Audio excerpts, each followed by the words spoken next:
Dans le camp d'En Aissa, elles sont 150 Daeshis, comme les appellent les Kurdes, des femmes de Daesh. Fatima a 23 ans.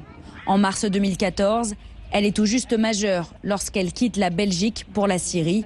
Elle rejoint sa grande sœur à Raqqa, capitale autoproclamée des djihadistes. J'étais dans une maison pour femmes, là où allaient toutes celles qui arrivaient. Et vous ne pouvez pas en sortir si vous n'êtes pas marié.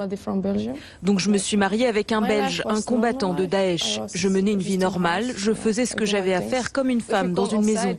Pour sortir, il fallait avoir une carte qui dit que vous êtes Daesh. Sinon, vous alliez en prison. Une vie tranquille, dit-elle, dans laquelle elle peut porter le niqab et vivre son islam, jusqu'à ce que son mari lui parle des exécutions. Il tuait des gens comme ça, pour rien, comme des animaux. Et à la fin, mon mari a lui aussi été tué comme un animal, juste parce qu'il a parlé.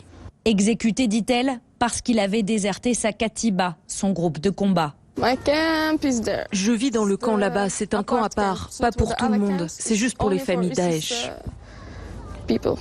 Dans le Rojava, cette région syrienne désormais contrôlée par les Kurdes, il existe 2 autres camps comme celui-ci. Nous avons pu nous rendre dans celui de Roj, exclusivement réservé aux familles de combattants de Daesh. Cette femme, que nous appellerons Sarah, a 50 ans. Elle est belge, elle aussi. Elle dit avoir rejoint l'État islamique pour suivre sa fille et vivre librement dans un califat. Mais elle explique avoir refusé de se marier. On était terrés en fait dans l'État islamique terré. On était 2 femmes, donc on était en plus enfermées. À chaque fois qu'on ne pouvait pas se déplacer toute seule et on était emmenées de maison en maison. Donc c'est-à-dire que vous n'avez aucune liberté et puis l'interdiction de partir, sous peine d'être exécuté.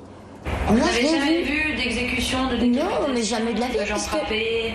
Non, jamais de la vie. Moi, aucune, parce que déjà il faut sortir, il faut se promener. Il fallait y aller. C'était comme les jeux du cirque. Dans ce camp de Roj, Sarah vit en vase clos avec d'autres Daeshis étrangères, notamment une quinzaine de Françaises à qui nous n'aurons pas le droit de parler.